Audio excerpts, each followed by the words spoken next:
Wabarakatuh. Pertama sekali saya nak mengumumkanlah satu program solidariti bersama Palestin, anjuran kerajaan negeri pada 12 November 2023 di perkarangan Stadium Darul Aman pukul 8 kemuncaknya malam, tapi program itu bermula pada pagi. Malamnya kita akan mengumpulkan derma-derma untuk disumbangkan kepada Palestin dan ada solat hajat lah malam tu. Saya nak jemput seluruh rakyat negeri Kedah untuk hadir beramai-ramai pada 12 hari bulan November bermula pagi. Ada macam-macam acara lagi. Puncaknya pada sebelah malam. Ada ucapan dan juga penyerahan sumbangan oleh anak-anak syarikat kerajaan negeri. Yang kita sasarkan tidak kurang daripada 500,000 juta lah untuk kutipan pada program itu. Pengarahnya Yang Berhormat Ustaz Azam mengurusi. Kalau ada soalan apa boleh tanya dia. Yang kedua, saya nak ucapkan selamat menyambut Hari Deepavali kepada penganut agama Hindu di seluruh negeri Kedah. Kerajaan negeri ada peruntukan, tahun lepas kita ada peruntukan 160,000. Tahun ini kurang sikit, 100,000 untuk 6.7% rakyat Kedah yang beragama Hindu. Ada 6.7%. 100,000 tu kita bagi hamper di semua dun yang saya buat gimmick penyerahan tadi. 1,200 hamper. Tahun lepas kita bagi ampau. Ada ampau. Tahun ni tak ada ampau, bagi kuih sajalah. Pertambahan, ditambahkan jumlah penerima. Yang ketiga ialah tentang satu komplain yang panas di pasaran sekarang ni, iaitu dikatakan kadar pelancong yang merosot di Langkawi. Saya rasa ramai yang akan tanya soalan tu, termasuk Puan Roslinda Hashim kita lah. Pasal mereka saja nak cari benda-benda panas kan. Dah 2 minggu sejuk ke Kedah. 2 minggu tu pasal kita tak ada mesyuarat esko. Ada mesyuarat raja-raja, ada mesyuarat, ada kerusuh di kalangan pegawai. Jadi kita skip 2 minggu. Kali pertama dalam sejarah sejak saya jadi MB ni, skip 2 minggu. Untuk sesi sebelum pilihan raya, kita hanya skip 3 kali saja dalam tempoh 3 tahun. 3 minggu saja tak ada mesyuarat esko. Sejarah lah, itu sejarah. Ini pasal kita ada kekangan dari segi mesyuarat majlis raja-raja dan juga kursus di kalangan pegawai-pegawai. Maka kita terpaksa skip 2 minggu lah. Ada satu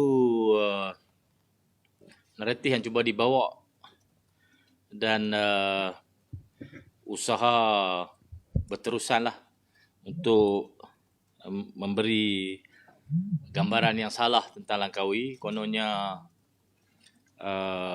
orang dah tak datang dah ke Langkawi. Dimulakan oleh Menteri Pelancongan sendiri yang menjawab di Parlimen kononnya ada gangguan ataupun halangan-halangan kepada pelancong tak boleh pakai seluar pendek. Sebenarnya perkara itu tak pernah berbangkit dan saya sudah periksa dengan semua agensi. Tak pernah ada siapa larang siapa pun daripada khususnya pelancong bukan Islam lah daripada pakai seluar pendek di Langkawi. Tak pernah berbangkit, tiba-tiba dibangkitkan. Satu yang sangat luar biasa lah oleh Yang Berhormat Menteri Pelancongan.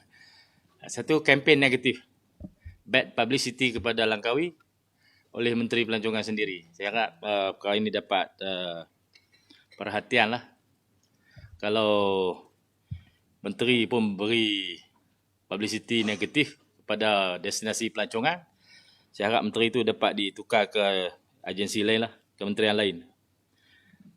Timbalan Menteri, pegawai-pegawai agensi patut memberi publicity yang positif kepada destinasi pelancongan di seluruh negara. Barulah sektor pelancongan akan berkembang. Saya dipahamkan pendapatan kerajaan persekutuan daripada pelancongan khusus di Langkawi melibatkan pendapatan antara 3-4 bilion untuk negara. dan sebarang persepsi ataupun publicity negatif akan menyusut pendapatan dalam sektor pelancongan kepada negara. Ini bukan kerugian kepada Kedah tahu. Kerugian kepada negara. Yang kedua ialah naratif ataupun persepsi menyusutnya pelancong datang ke Langkawi. Sebelum pandemik, Langkawi ini 60% pelancong masuk ke Langkawi adalah pelancong international, luar negara. 40% pelancong domestik. Di kalangan pelancong domestik, mereka hanya berbelanja sekitar RM300, tetapi pelancong international berbelanja RM900 hingga RM1,000 purata di Langkawi. Jadi sebarang kekurangan kemasukan pelancong international akan membawa kekurangan kepada pendapatan dalam sektor pelancongan. Dulu kita ada direct flight daripada Qatar Airways 7 kali seminggu. Sekarang ni direct flight tu belum berjalan. Qatar Airways dia ada 121 destinasi. Bawa daripada 121 destinasi masuk ke Langkawi sehari sekali. 7 kali seminggu. Sekarang penerbangan itu belum dimulakan.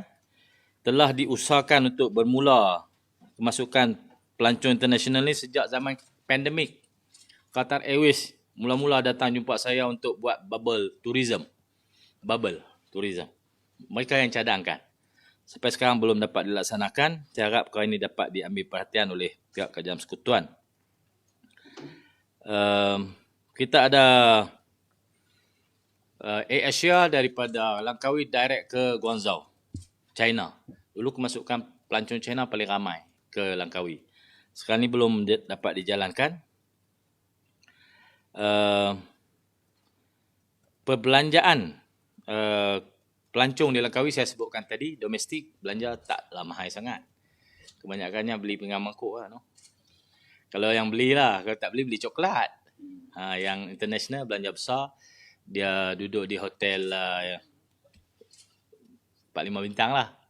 Pelancong domestik ni dia duduk 3 bintang ke bawah. Ada juga 5 bintang pun ramai juga. Tapi kebanyakan. Jadi pendapatan sektor pelancongan akan terjejas sekiranya kemasukan ke Langkawi itu makin berkurang. Dan yang mengendalikan pembangunan Langkawi, mereka juga ada unit untuk penggalakan pelancongan. Mereka pun akan ambil tindakan. Setakat Oktober 2023 ini, kemasukan 2.2 juta daripada sasaran kita 3.2 juta untuk 2023, sasaran yang diletakkan oleh LADA. Untuk tahun 2022, sasaran 2.5 tapi kita cecah 2.6. Walaupun sasaran bukanlah sasaran rendah, tapi selepas pandemik, daripada pemulihan pandemik, melebihi sasaran. Tahun ini jauh lagi sikit, baru 2.2 daripada kita letak sasaran lebih sikit. Tetapi kajian mendapati oleh kerana tahun lepas orang dah datang ke Langkawi, tahun ni dia nak cop pasport. Dekat dia tak tahu nak pergi Langkawi kan? No? Ada pergi Krabi, cop pasport. Kos antara kedua destinasi ni taklah begitu beza jauh. Cuma suasananya mungkin berlain. Tapi keadaan Langkawi dengan Krabi tu lebih kurang saja. Cuma tu kena international lah kan. No? Pergi luar negara pula. Lepas satu lepas dia pindah Langkawi. Bukan kerana kita orang cuba beri gambaran mahal. Saya rasa di Langkawi harga sama aja macam tahun lepas. Macam tahun hari tu pun. Adalah cerita pasal siakap tu kan. No? Itu pun satu kes saja. Daripada 2.6 juta orang masuk. Satu kes saja. Tapi digambarkan seolah-olah makanan di Langkawi itu mahal. Saya rasa benda ni patut diperbetulkan lah. Kerajaan negeri setakat ni belum ada terima sebarang aduan daripada pengusaha-pengusaha tentang kemerosotan ni. Pengusaha tak komplain pun, saya tak tahu, yang komplain ni wartawan je. wartawan buat berita. Cerita kata kereta sewa nak kena lelong apa nama bungkus makan restoran nak bungkus. Kereta sewa di Langkawi memang macam tu. Masa sebelum pandemik kemasukan sampai 3.9 juta. Jadi tak pergi Langkawi tapi guna nama Langkawi.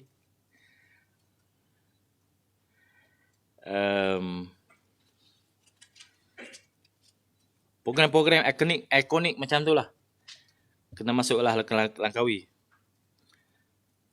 Bab ferry, Datuk Saleh dah jumpa dengan konsortium ferry, Jabatan Laut, semua agensi-agensi yang terbabit dalam industri ferry, pengangkutan ferry. Mereka telah buat satu aku janji dalam pertemuan dengan Kementerian Pengangkutan untuk minimum 5 trip daripada Kuala Kedah, 5 trip daripada Kuala Perlis. Dan mereka jalankan 5 trip. Cuma waktu perjalanan tu mungkin berubah-ubah berdasarkan pasang surut air laut. Tapi 5 trip tu ada. Jadi kalau semua tu dah berjalan seperti biasa, saya rasa tak ada masalah apalah yang timbul. Hanya persepsi saja ditimbulkan. Tahun lepas pun ada sekali cerita ni dibangkitkan. Tahun lepas. Mereka kata orang tak pergi Langkawi, berpusu-pusu orang pergi Thailand. Pasal mereka nak tolong Thailand memajukan sektor pelancongan Thailand. Tapi orang Malaysia buat kerja tu. Wartawan pun jangan carry semua kot. No? Memberi gambaran yang salah. Mesej yang salah kepada pembangunan sektor pelancongan. Langkawi masih seperti biasa. Ada pembangunan, ada tempat-tempat menarik yang baru. Boleh datanglah ke Langkawi. Saya pelawarlah rakyat Malaysia yang belum ke Langkawi tahun ini. Bolehlah memilih Langkawi sebagai destinasi pelancongan anda dan keluarga. Itu saja untuk hari ini. Oh, isu benih padi. Saya dapat laporan daripada Esko Pertanian pada tadi. Pemeriksaan beliau di agensi Kementerian Jabatan Pertanian Negeri. Jabatan Pertanian Negeri memaklumkan bahawa kuota benih yang diberi kepada syarikat-syarikat yang dapat hak untuk menyediakan benih subsidi itu telah diberikan dengan sempurna. Hanya syarikat-syarikat tersebutlah tak jual dengan harga subsidi. Dia jual mahal. Itu timbul masalah benih. Ada jual sampai RM70, RM60, RM50, harga subsidi RM38. Kan lah? Ini dah 40 lebih. Tapi ada jual sampai RM50, RM60 kan lah. Itu hal-hal yang bersabit dalam petak Kementerian MAF panggil. Kementerian Pertanian dan Keterjaminan Makanan. Ini tanggungjawab mereka lah. Saya pun tak mau campur lebih-lebih sangat. Lagi mereka kata saya cakap banyak. Saya habang mereka kartel. Inilah kartel. Kartel benih, kartel baja, kartel beras, kartel padi. Kartel ni pada atas sampai bawah. Dia tak boleh fight di tengah saja. Dia kena perang daripada atas sampai ke bawah. Itu saja, terima kasih. Ada soalan, sila. Tak ada soalan, nak pergi mesyuarat lain pula. Apa pakat dah Lina tanya ni? Yang menulis.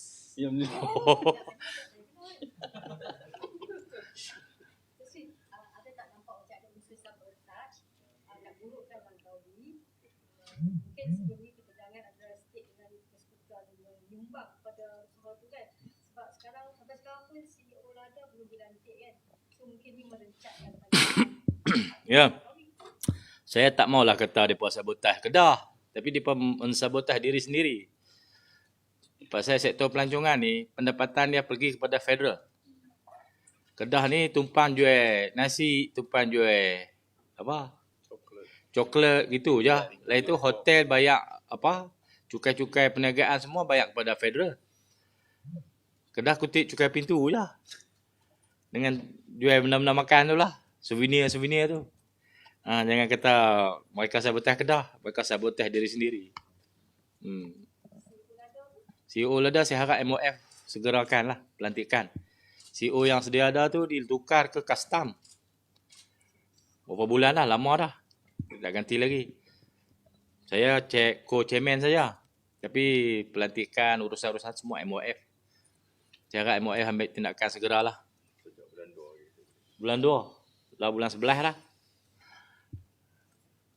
Tusi, apa dalam isu benih padi Tusi, memang rakyat Kedah memang sangat tersedar Tusi. Ya, ya. Sampai bila Datuk Seri tak mau terlalu bersuara sebab dia tak orang tu. Adakah Saya bersuara dah dulu. Saya tak mau ulang lah. Saya dah cakap lah banyak kali lah. Kalau ulang ni, dia kata, saya tak kira orang kata saya ingat dia pekak pula. Saya ingat dia tak pekak kan. Dah cakap lah, ambil perhatian lah.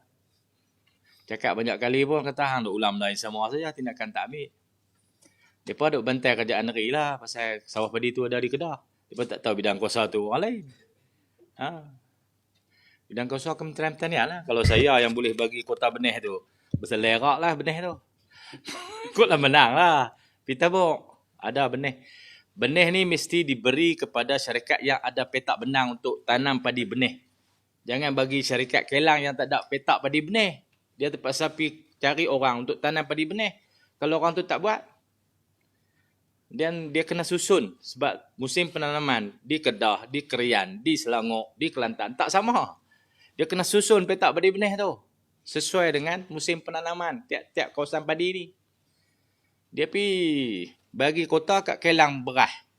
Dia bukan ada petak benang. Padi benih mesti dihasil di petak benang. Dia kena ada benang dia untuk buat petak benih. Kalau dia ada kota, dia mesti ada petak benang. Kalau hang tak ada petak benang, hang tak boleh dapat kota padi benih. Tapi padi benih diberi kepada Mada 27%. Lagi 63% kepada syarikat lain yang tak ada petak benang. Lagu mana mengurus itu? Saya cakap lama dah ni. 3 tahun dah. Tapi dia tak mau dengar. Susah lah. pengurusi Mada dengan pengurusi buah beladang pun dah cakap dua orang lepas untuk kerajaan kaji balik. Daripada di kerajaan lah ni. Kerajaan tu duduk di tangan mereka. Mereka lah urusan tu. Mereka nak serah kat siapa. Baru tahu kan. Cakap pandai sangat. Nak kena buat kerja, kelupuk kata. Kerajaan apa hang jadi kerajaan lah. Dan bidang kuasa tu berada di dalam tu. Dulu Mada ni, pengurusi dia menteri besar. Saya ingat zaman Datuk Najib ke zaman siapa? Dipindah akta ni untuk diberi kepada siapa yang dilantik oleh kerajaan persekutuan. Dan pengurusi Mada ni perlu kelulusan ataupun perkenan daripada Yang di-Pertuan Agong. Jangan daripada Perdana Menteri. Dicadangkanlah Dr. Ismail Saleh. Saya harap dia dapat melaksanakan tugas dengan baiklah. Nak settle isu benih ni. Walaupun benih bukan di bawah Mada. Benih di bawah Kementerian Pertanian. LPP ada. Macam-macam lagi lah ada agensi. Harap mereka dapat bincang dan atok dengan elok. Datuk Seri, balik pada Langkawi, ada tak usaha... Balik pada Langkawi naik ferry ya. Ada tak usaha daripada kerajaan negeri untuk duduk semeja dengan Kementerian Pelancongan? Duduk semeja. Ya, untuk... Bad publicity kepada Langkawi. Oleh pihak kementerian. Baik Timbalan Menteri ke, ahli parlimen mereka ke. Kenapa begitu iri hati dengan Langkawi? Buat cerita yang bukan-bukan kan. Tak ada kebaikan sama sekali. Mainlah Langkawi, tengok sendiri. Bila saya cakap dengan tu, dia kata, alah, saya tak nak cakap tu macam kan. Lepas tu orang kata dia mabuk, dia kata, apa salah saya bukan Islam. Susahlah jawab macam tu. Pergi mabuk seorang-seorang dalam bilik, tak apalah. Mabuk di khaliat ramai, mana boleh. Betul? Amoy? Betul ya? Lu duk angguk-angguk apa? Tengok dia duk angguk-angguk apa? Mengantuk lah.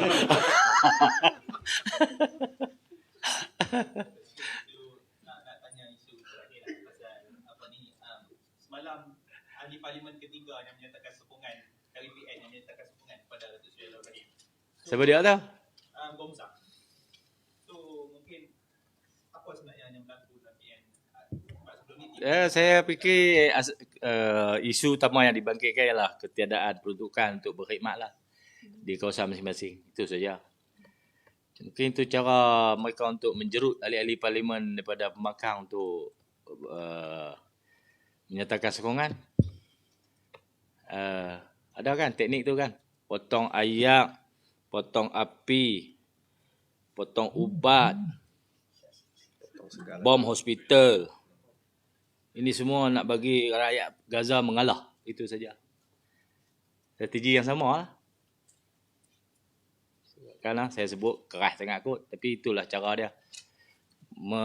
Menjerut supaya mengalah. Dan adalah 3 orang yang mengalah tu. Dijerut oleh strategi yang sama lah. Bagi mereka kurus lapak-lapak. Tak tahan. Tidak jadi benda ni satu yang membimbangkan Datuk Seri dari 1, 2, 3. Tidak benda ni membimbangkan. Saya dalam PN untuk hadapi pilihan raya, tapi untuk ketahanan diri, saya bersama dengan PAS dilatih untuk tahan. Mengukuhkan keimanan. Kena pasak betul-betul. Apabila kita menjadi seorang wakil rakyat, menjadi seorang yang mengambil amanah daripada orang ramai, kita punya tahap kesabaran, ketahanan fizikal dan mental kena kuat. Tidak boleh ada apa-apa kepentingan lain yang selain pada itu. Dengan diri, tengok tak boleh. Lepas tu nak pilih wakil rakyat pun kena pilih betul-betul. Nak pilih orang jadi calon, kena tapih betul-betul. Tahan tak tahan dia ni. Macam mana tekanan-tekanan yang dihadapi tu. Nak bocor ke tak bocor ke kan. Nak paling tadah, tidak berpaling tadah. Saya rasa dalam satu sudut yang lain, pilihan raya adalah peperangan. Tetapi gunakan pensel.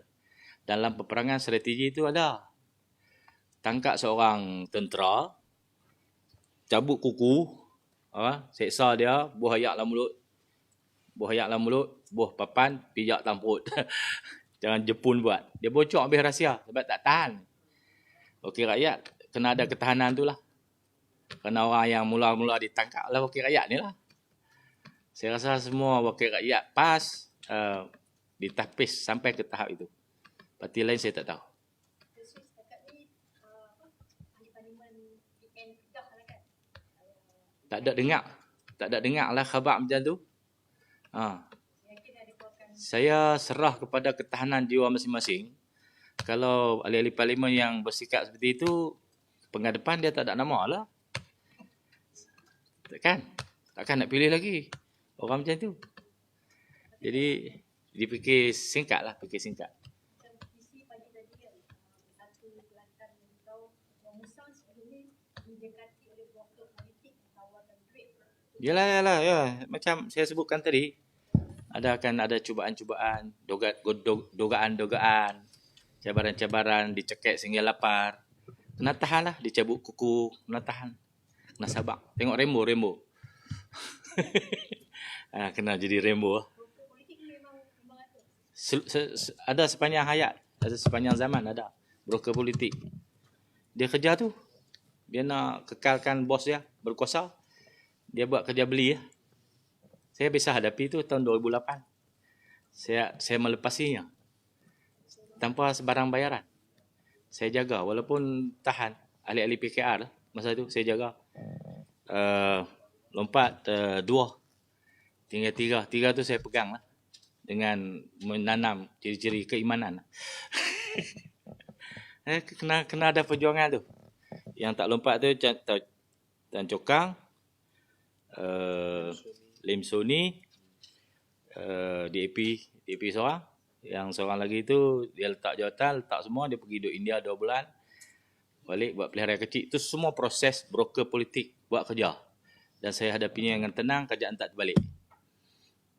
Saya ada pengalaman tu. Dan saya tahu siapa jadi broker tu. Saya harap di akhirat besok broker ni akan dapat balasan setimpal dengan dosa yang sedang dilakukan. Terima kasih.